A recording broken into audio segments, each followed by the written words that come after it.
congratulations for making it to the top 3. Good evening, sir. The question is, kindly explain the slogan of Barangay Banga, which is Basta Banga, Bongga.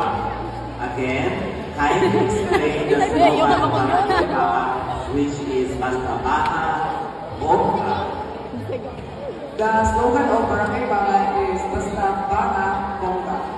I would say that it represents the beautiful sceneries and the beautiful spots of Barangay Banga. Beautiful beaches, agricultural farm, and its people. And I would invite my friends from other places to come visit and experience Barangay Banga. Basta Barangay Banga Bongga.